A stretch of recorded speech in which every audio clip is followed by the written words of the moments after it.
4 conseils pour la fin de l'année. Retenez et suivez très bien. Le marché spirituel s'ouvre généralement au mois de décembre dans le but de chercher des âmes à sacrifier pour régner dans l'année qui va commencer. Et les gens sont en train de rechercher les âmes, le vie à vendre ou les gens qui doivent vendre. Ainsi, vous devez savoir, nous avons 3 sortes de morts. Nous avons les morts qui sont en repos, comme Samuel, lorsque cette femme d'Endor l'a fait remonter. Samuel lui a dit, pourquoi tu as troublé mon repos? Deuxièmement, ce sont des âmes emprisonnées qui ont été tuées par la sorcellerie, par de mauvaises personnes et qui ont gardé leurs âmes en prison pour les utiliser pour leurs fins propres et que eux-mêmes connaissent. Troisièmement, nous avons des âmes errantes. Ce sont des âmes qui sont mortes brusquement par des accidents, de manière inattendue, imprévue, ou sacrifiées par des personnes malveillantes avec une grande méchanceté. Et ces âmes-là errantes, deux fois, reviennent dans les corps des gens qui n'ont pas le Christ et qui ouvrent les portes et peuvent aussi revenir dans le corps des animaux. Nous voyons dans Marc chapitre 5 les esprits qui ont été chassés dans le corps de fous des Gadaras sont allés dans le corps de pourceaux. Donc il est possible que pendant ces fêtes, ces âmes, généralement d'ailleurs, pendant ces moments, le revenant reviennent souvent et les âmes aussi, les âmes errantes peuvent revenir même dans le corps des animaux. Et vous constaterez, même un animal qui n'était pas féroce, qui n'était pas aussi méchant, peut devenir du jour au lendemain méchant parce que peut-être une âme humaine peut revenir dans le corps d'un animal, entrer dans le corps d'un animal.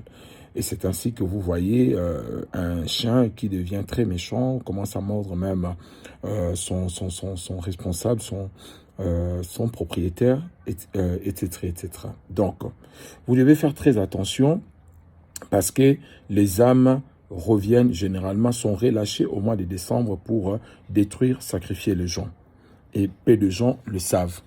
Parce que toutes les âmes ne sont pas dans le, comment dirais-je, dans les séjours de mort. Si vous voulez comprendre ces enseignements, suivez ma série d'enseignements sur l'esprit des morts l'esprit des morts ou la mort prématurée. Je vais bien expliquer toutes ces choses en détail. Mais ici, je n'ai pas le temps pour expliquer toutes ces choses-là. C'est ainsi, vous devez faire très attention. Il y a même en Europe, on appelle des passeurs de mort. Les gens qui essayent de faire passer les âmes qui n'arrivent pas à voir la lumière. Je ne soutiens pas cela, mais je vous donne les informations. Et dans certaines religions, quand quelqu'un est décédé, des fois, le membre de sa famille demande le prière parce qu'il paraîtrait que la personne réapparaît ou apparaît à ses membres de famille pour leur dire qu'ils ne voient pas les chemins. Et les signes d'ailleurs pour une âme qui est errante, ça veut dire c'est une personne qui est morte avant le temps et cette personne peut très souvent revenir dans le songe, mais dans des situations un peu tristes, soit il vous regarde sans parler, triste, il croisez les bras, en train de vous regarder, ou vous demandez les secours dans son songe. Ce sont vraiment des signes qui prouvent que cette âme a été sacrifiée, elle est errante. Et vous devez comprendre, mes chers amis, maintenant, à la fin de l'année, qu'est-ce qui se passe? Ces âmes reviennent, donc des revenants, qui peuvent entrer dans le corps des gens et qui peuvent entrer dans le corps des animaux. Et c'est pour cela, je vais vous donner quelques conseils pour la fin de l'année, comment vous tenir et comment faire. La première des choses, il faut avoir le Christ. Il faut avoir Jésus dans votre vie pour que vous ayez sa couverture, sa protection, car il est le seul qui a vaincu les diables et qui peut vaincre tous les démons qui peuvent vous attaquer. La deuxième des choses, faites attention de ne pas coucher avec des inconnus. D'ailleurs, la Bible l'interdit. Ici, je vais encore marteler de ne pas coucher ou sortir avec des inconnus. Pourquoi? Parce que ces âmes errantes peuvent revenir dans le corps des humains pour coucher avec des personnes et détruire leur destin, vider leurs étoiles, leur énergie et toutes les capacités spirituelles que Dieu pouvait donner à ces personnes-là. Une histoire que j'avais entendue d'un pasteur qui a délivré un jeune homme et il dit que sa délivrance a pris 6 mois et le jour où il a vu ce jeune homme, c'était comme quelqu'un qui était un mort mais vivant qui était en train de marcher. Voici son histoire. Ces garçons étaient partis dans une boîte de nuit, il a rencontré une fille et il a fait la cour à cette fille en accompagnant cette fille chez elle il a couché avec la fille dans la voiture et ils se sont donné rendez-vous le lendemain à 16h. Et à 16h, quand il vient, on lui dit que non, vous cherchez qui? Il donne le nom de la fille et puis la personne rentre dans la parcelle, appelle les gens sont sortis pour lui poser la question. Il pensait que la fille était mariée.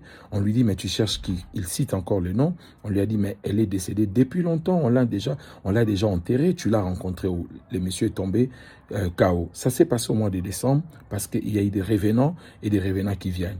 Faites attention, vous qui partez dans de boîtes, on appelle ça boîte de nuit. On vous enferme dans une boîte la nuit et vous allez rencontrer des gens de toute espèce que vous ne connaissez pas. Faites attention de coucher ou de sortir avec des inconnus durant le mois de décembre. Deuxièmement, évitez de sortir la nuit avec des inconnus. Les gens que vous ne connaissez pas, ne sortez pas avec eux. Si vous ne maîtrisez pas bien ces relations, ce sont de nouvelles personnes, évitez, apprenez à connaître des gens parce que tous les gens qui marchent sur la terre ne sont pas des humains. Troisièmement, évitez d'aller manger chez les gens que tu ne connais pas et prier pour toute nourriture que tu mangeras parce que il est possible que certains animaux sont habités par les âmes errantes et vont être tués ou sacrifiés, posés sur la table pour que les gens mangent. Priez avant de manger, à la limite, évitez d'aller manger chez les gens que tu ne connais pas, que tu ne maîtrises pas. Quatrièmement, évitez de ramasser de l'argent. Si vous voyez l'argent jeté et par terre, même si c'est une somme importante, je sais que nous, les Quinois, particulièrement les Congolais en général, on n'a pas peur de cela, on s'est dit, bon, moi je vais ramasser. Mais généralement, dans le marché de nuit, on jette l'argent, celui qui ramasse va être acheté et commercé dans le monde spirituel. Faites très attention à cela. Et évitez aussi des dettes. Si vous avez des dettes, essayez de régler des dettes ou voyez vos créanciers pour leur dire, donnez une date butoir où vous payerez cet argent parce que dans de tels moments, les personnes peuvent vous sacrifier en parlant sur les éléments de la nature contre vous et les esprits qui vont entendre cela peuvent venir vous tuer par des accidents, en buvant de l'eau ou voilà parce que les esprits ont entendu que votre créancier vous livrait dans le monde des ténèbres. Cinquième et dernier point, si quelqu'un vous demande de l'argent, plutôt si quelqu'un vous donne de l'argent, demandez toujours à cette personne pourquoi vous me donnez cet argent. Parce qu'il n'y a rien pour rien généralement dans la vie.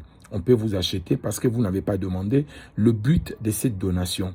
Posez la question à cette personne-là, pourquoi vous me donnez cet argent? La personne doit la confesser dans sa bouche en disant « Je vous donne cet argent juste parce que, voilà, j'ai à cœur de vous donner. » Comme ça, si elle revient la nuit pour vous chercher et vous demander, vous réclamer ou vous vendre, vous pouvez aussi dire « Non, dans le monde de la journée, vous m'avez dit que ce n'était pas pour un contrat, pour une vente ou pour une transaction. » Mais dans toutes ces choses, soyez sous la protection du sang de Jésus. Priez pour vous-même, pour vos enfants, pour vos frères et sœurs. Et je prie que Dieu vous garde et vous protège face à toutes les attaques du monde des ténèbres et toutes les transactions du mois de décembre, des sacrifices des hommes, des âmes. Retenez cela, mes chers amis, et vous allez vivre bien et traverser l'année 2024. Je prie pour que tu traverses 2024, vous traversez 2024 et vous entrez en 2025. Tel sera votre héritage, vous ne mourrez pas, vous y entrerez. Au nom de Jésus, vous et votre famille. Si vous voulez nous contacter, voici notre contact, plus 243 85 43 62 135, plus 243 85 43 62 135. Et l'église, c'est sur avenue Bondo, numéro 82, direction Assosa Chaba, commune de Ngiringir. Paix et grâce et Dieu chez vous. Shalom.